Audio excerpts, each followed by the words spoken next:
Beasts, welcome back to another full day of training. It's good to be back into one of these sessions. Today we're looking at week 2, day 2, which is going to be our heavy deadlift and secondary bench press session. Today's session was pretty awesome in the fact that we got to lift a little bit heavier on the deadlifts. The volume decreased from last week's weight. However, the bench press was still quite competitive. It's one of the best components that I love looking forward to because it allows you to go a little bit more intense. It allows you to put a bit of ego on the side and attack this as best as you can to try and beat potentially yourself from the previous week at a heavier weight and maybe the person next to you.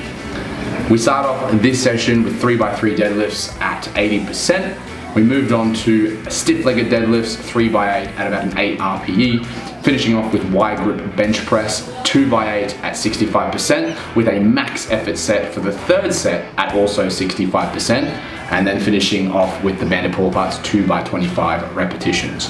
The great thing about this session was the wide grip bench for both myself and Mitch. We went head to head. I won't spoil it, but was a good battle nonetheless for how many reps we got. Hope you guys enjoyed the video. Once again, check out on my website, shameless plug, absolutebeast.org for the program itself. It's the 4-week squat program to help improve your squat, and I'll see you on the next video.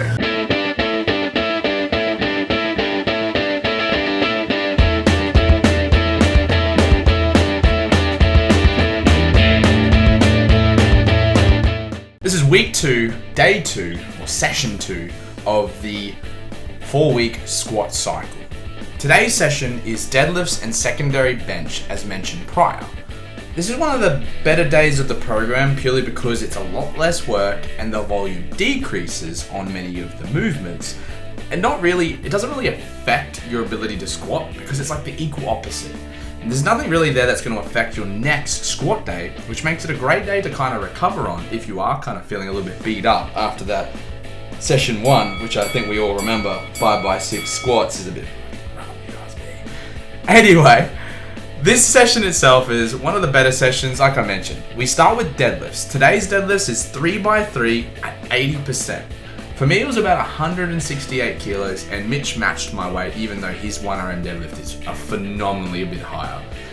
Like I mentioned, he's left his ego at the door. The 3 E's, ego lifted at the door because he is just getting back into training itself. No need to go too hard. Working on technique is going to be super important. He has been struggling with a lot of back issues recently, and I found it was due to the way he set up. He had his hips a little bit too high, and it was causing his hamstrings to do all the work. Struggling to lock out in the top portion of the deadlift because his hamstrings were pre-fatigued, his hips are also really high, so they've got nowhere else to go. And as we've learned with the squat, anything that's lengthened is weaker. Anything that's compact and shortened is stronger, and we want to be shortened and strong.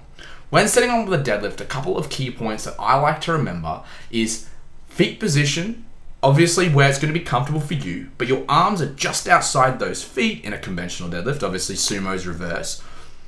You want to have your knees push into your elbows. Now, I posted on Instagram maybe a couple of weeks ago about this deadlift session, and I remember after the first set, I readjusted my feet because they were far too narrow. Now, no one's perfect. Working on technique is just an endless battle of learning, adjusting, and seeing what works for you.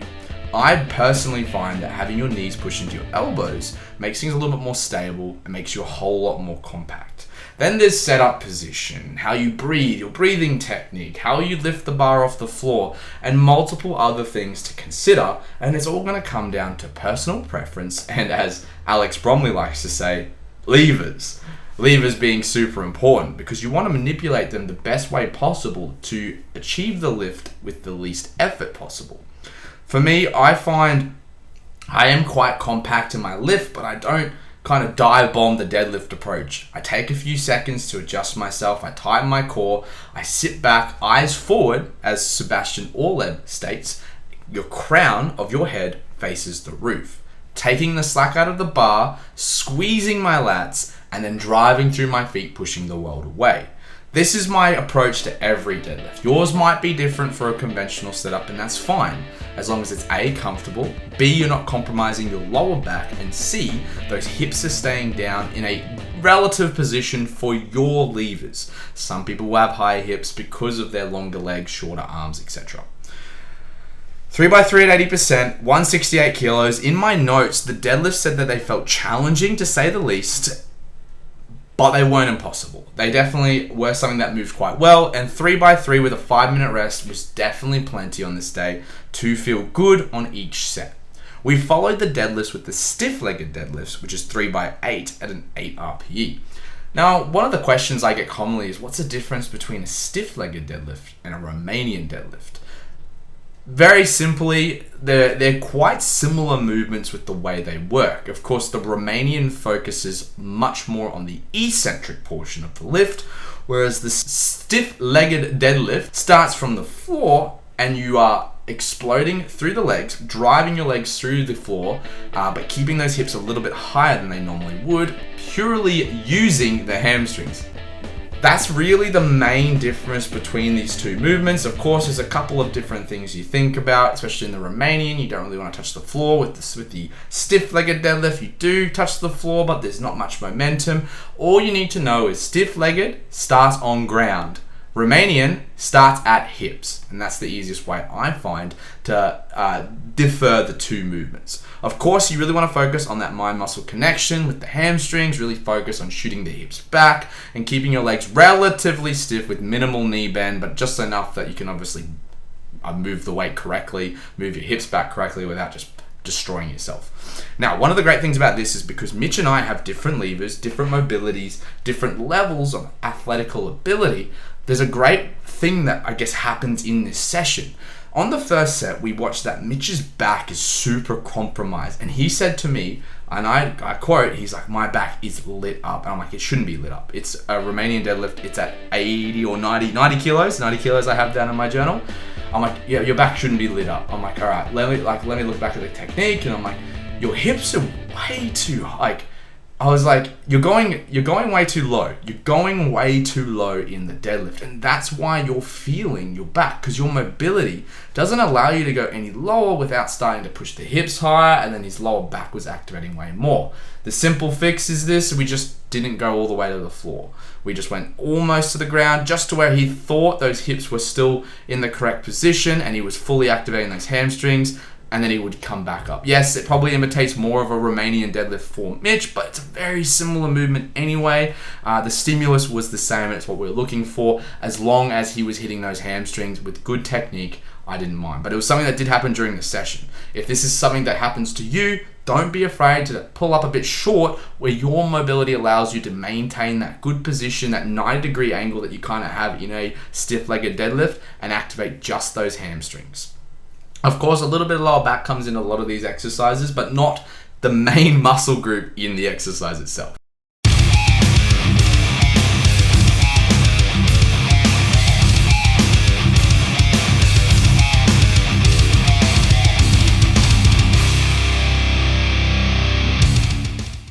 From there, one of my favorite components of the week, wide grip bench press, 2x8 at 65%, and then one set of max effort, 65% still, but we are looking to perform as many reps as possible with good technique. Now, this is the intensity component. I don't mind if you use a little bit of ego for this, because I want you to go hard. You have done 2 prior sets, so you're pre-fatigued. Let's see how many reps you can get. A wide grip bench is a fairly safe movement which won't have too much deviation in your technique. That's why I've selected it as the exercise that we are going to increase the intensity of, which is our progressive overload in this movement. Last week for this one, it was 60% for all the movements. The sets and the reps stayed the same. Last week I got 11. This week, Mitch and I went head to head, and it was a good battle.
Now, ideally, you don't want to go to failure. You want to hit that kind of final rep at that like 9-ish RPE range and be like, yep, that's me done there. If you think you've got a little bit more in you, or you're like matching your previous week's score and you want to try and go one more, as long as you have a spotter there and your technique remains like 100%, go for it. Unfortunately for Mitch, he had a great spotter behind him. He hit 13 reps. I had the mistake of going first. Now, as you know, going first, just like in cricket, you see what they get, you know what to beat. Mitch went second, hit 13, went for 14, and unfortunately didn't make it all the way through. Finally, we finished off with some banded pull-aparts, 2x25 at an 8 RPE. Of course, if you feel like you can't really increase in the weight of the band, like you don't have a bigger or thicker band available, or the thicker band is just way too thick and it's just going to go from 25 reps at an 8 RPE to like 10 reps, I don't mind if you go a few extra reps to see if you can hit that 8 RPE. For me personally, 25 reps is spot on for 8, but you might need to go 30 reps for that specific band you have. I don't mind. It's a band, 30 reps, 25 reps, it's still that hypertrophy look that we're looking for, that bodybuilding in the upper back. It doesn't make too much of a difference if you do a little bit more than that. Yes, people are like, oh, it's endurance range. Look, as long as we're getting 8 RPE, 2 sets of 25, banded pull-aparts just to activate the subscapular, the rear delts, just looking at bringing that back up a little bit after that chest work, it's not going to be a huge difference. See what you can do. And look, that's it. That's it for Week 2, Session 2, the deadlift and secondary bench day. I hope you enjoyed the video. Leave a thumbs up as always, comment down below anything you're interested to know, what you want to know from me, anything else you want me to do specifically for this program. I'll answer all the questions, most of the questions as much as I can. Follow me on Instagram because you get to see this stuff a little bit early, at Tyler J. Hamilton for that one. And as always, a shameless plug. Check out the website for the program if you are interested in doing it. It is the 4-week squat cycle. I highly recommend you jump on it because it is great fun. I'll be running this definitely a few times over the year. I just want to really develop my squat. And I'll explain that in a video. I have a video that I have explained the reason why I'm going for that. That is the original video on this channel that I released a few weeks / months ago, depending on when this one comes out. So I'll leave it in the link down below if you want to check that one out of why I'm doing this program. But if you need a bigger squat, this is the program to do. Easy, not much equipment needed.